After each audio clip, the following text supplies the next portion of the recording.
We're back for your ears only. I'm Melissa Axelberth. I'm David Alpern with this quote from the news. The mood of the people is high despite the siege. That was Dr. Hassan Khalaf, director of Al-Shifa Hospital in Gaza, on Israeli airstrikes responding to weeks of Hamas rocket attacks. A buildup of Israeli forces on the border raised fears of a new ground war. Now this. I conducted over 700 interviews. You can appreciate how time-consuming that is, and then to transcribe them. And I was trying to do this really all on my own as a dissertation project. But when I realized the opportunity I had to tell this message, to present this portrait of strategic leadership, it's not a hagiography. I'm not in love with David Petraeus, but I think he does present a terrific role model for young people, for executives, for men and women. The president thinks very highly of General Allen and his service to his country, as well as the job he has done in Afghanistan. At the request of the Secretary of Defense, the president has put on hold General Allen's nomination as Supreme Allied Commander Europe, pending the investigation of General Allen's conduct by the Department of Defense IG. It was Paula Broadwell herself who brought up being in love with David Petraeus, the legendary general and later CIA chief whose biography she was promoting earlier this year on the Arthur Cade YouTube channel. But as anonymous emails she sent to a female friend of Petraeus in Tampa suggested, and as a subsequent FBI probe of all of her emails proved, Broadwell and Petraeus did have an adulterous affair. The email trail led by last week to Petraeus' resignation from the agency and to questions about another four-star general, current Afghanistan Commander John Allen, who had massive Internet exchanges with the same lady in Tampa, as acknowledged by White House Press Secretary Jay Carney. The Petraeus affair, though it apparently occurred after his uniformed service, was just the latest in an unusually high number of ethical scandals involving U.S. generals and admirals this last year, and it could hardly have been worse for the CIA. Petraeus still had to appear at closed-door congressional hearings about intelligence and communications failures surrounding a 9/11 attack that killed the U.S. ambassador to Libya and 3 other Americans at the consulate in Benghazi. Also last week, Iran took another step closer to nuclear weapons capability, and Israel moved closer to a new ground war in Gaza after a series of rocket and airstrike exchanges with Hamas militants, which raised questions about how the region's major player, Egypt, would respond given its new, more Islamic government. To consider the general confusion, we're joined again by former Assistant Secretary of Defense Lawrence Korb, now a senior fellow at the Center for American Progress. Welcome back to the program. It's nice to be with you again. Once Petraeus admitted his affair to the FBI, even though there was apparently no security breach, could he have resisted resignation, knowing the information was likely to get out?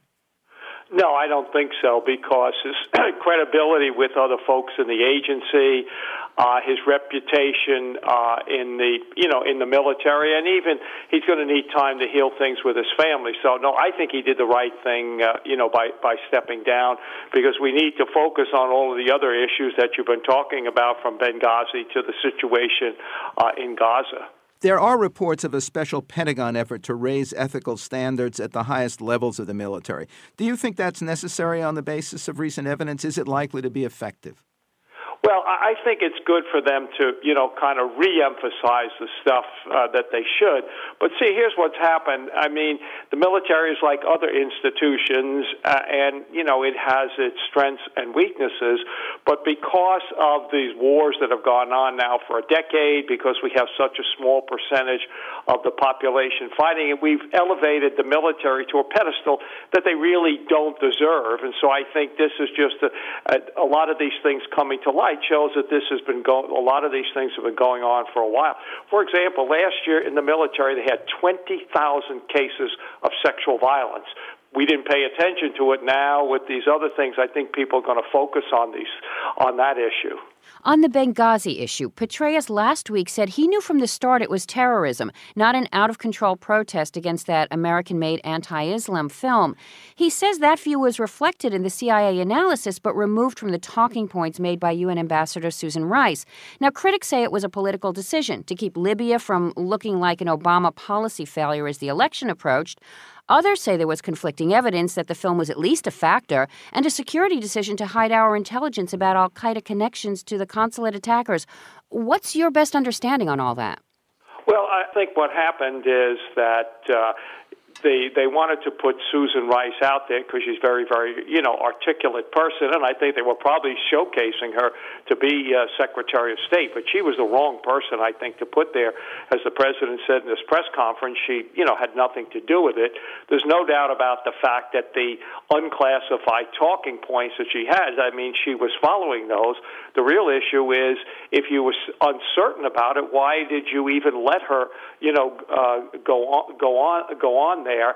And basically, even if in fact, as it turned out, it was a terrorist attack, this was not, another 9/11, the attack that happened on 2001.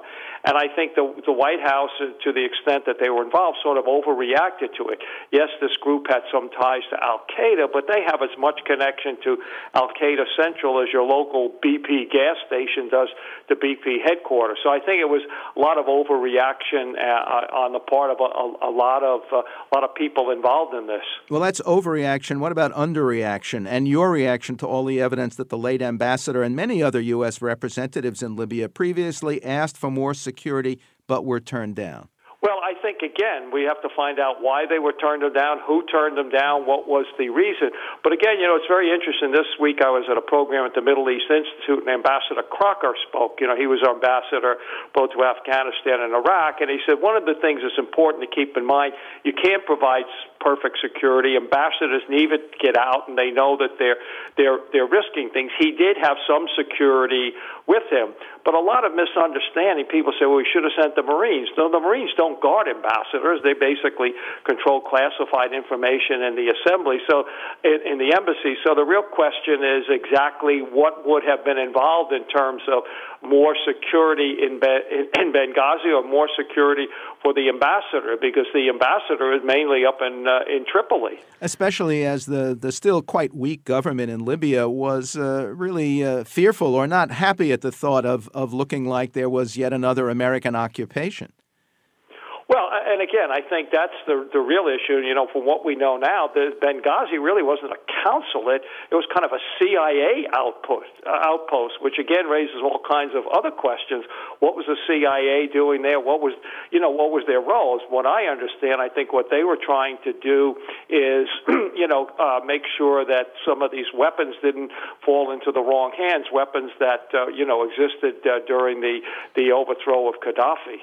Let's turn to the Gaza situation. An earlier Israeli ground action did not make for long-term security, and experts say Hamas has even more and better weapons to fight back. What would you expect? Well, I don't think there'll be a ground invasion. I think they're trying to show that they could have the ground invasion. But I think the Israelis have made their point that you can't just continue, with these rocket attacks without paying some price.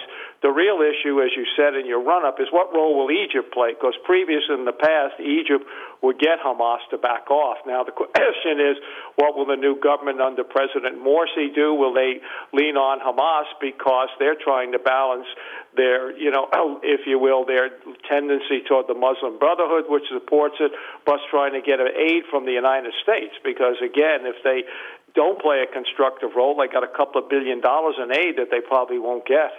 Thank you. Former Assistant Secretary of Defense Lawrence Korb is now a senior fellow at the Center for American Progress. Quote from the news, smart leaders will reform because they want to. Idiots will reform because they have to.